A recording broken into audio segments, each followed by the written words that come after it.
Livro 2º. Dos bens. Título único. Das diferentes classes de bens. Capítulo I. Dos bens considerados em si mesmos. Seção I. Dos bens imóveis. Artigo 79. São bens imóveis o solo e tudo quanto se lhe incorporar natural ou artificialmente. Artigo 80. Consideram-se imóveis para os efeitos legais os direitos reais sobre imóveis e as ações que os asseguram. O direito à sucessão aberta. Artigo 81. Não perdem o caráter de imóveis as edificações que, separadas do solo, mas conservando a sua unidade, forem removidas para outro local. Os materiais provisoriamente separados de um prédio, para nele se reempregarem. Seção 2ª. Dos bens móveis. Artigo 82. São móveis os bens suscetíveis de movimento próprio, ou de remoção por força alheia, sem alteração da substância ou da destinação econômico-social. Artigo 83. Consideram-se móveis para os efeitos legais as energias que tenham valor econômico, os direitos reais sobre objetos móveis e as ações correspondentes, os direitos pessoais de caráter patrimonial e respectivas ações. Artigo 84. Os materiais destinados a alguma construção, enquanto não forem empregados, conservam sua qualidade de móveis, readquirem essa qualidade os provenientes da demolição de algum prédio. Seção 3ª. Dos bens fungíveis e consumíveis. Artigo 85. São fungíveis os móveis que podem substituir-se por outros da mesma espécie, qualidade e quantidade. Artigo 86. São consumíveis os bens móveis cujo uso importa a destruição imediata da própria substância, sendo também considerados tais os destinados à alienação. Seção 4ª. Dos bens divisíveis. Artigo 87. Bens divisíveis são os que se podem fracionar sem alteração na sua substância, diminuição considerável de valor, ou prejuízo do uso a que se destinam. Artigo 88. Os bens naturalmente divisíveis podem tornar-se indivisíveis por determinação da lei ou por vontade das partes. Seção V. Dos bens singulares e coletivos. Artigo 89.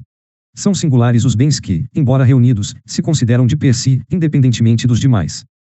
Artigo 90. Constitui universalidade de fato a pluralidade de bens singulares que, pertinentes à mesma pessoa, tenham destinação unitária. Parágrafo único. Os bens que formam essa universalidade podem ser objeto de relações jurídicas próprias. Artigo 91. Constitui universalidade de direito o complexo de relações jurídicas, de uma pessoa, dotadas de valor econômico. Capítulo 2º. Dos bens reciprocamente considerados. Artigo 92. Principal é o bem que existe sobre si, abstrata ou concretamente, acessório, aquele cuja existência suponha do principal. Artigo 93. São pertenças os bens que, não constituindo partes integrantes, se destinam, de modo duradouro, ao uso, ao serviço ou ao aformoseamento de outro. Artigo 94.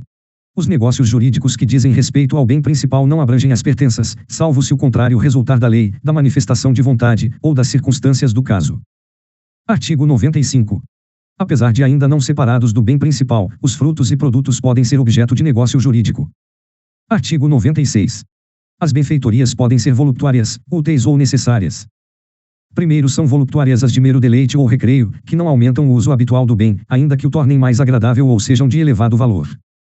Segundo são úteis as que aumentam ou facilitam o uso do bem. Terceiro são necessárias as que têm por fim conservar o bem ou evitar que se deteriore. Artigo 97. Não se consideram benfeitorias os melhoramentos ou acréscimos sobrevindos ao bem sem a intervenção do proprietário, possuidor ou detentor. Capítulo 3º. Dos bens públicos. Artigo 98.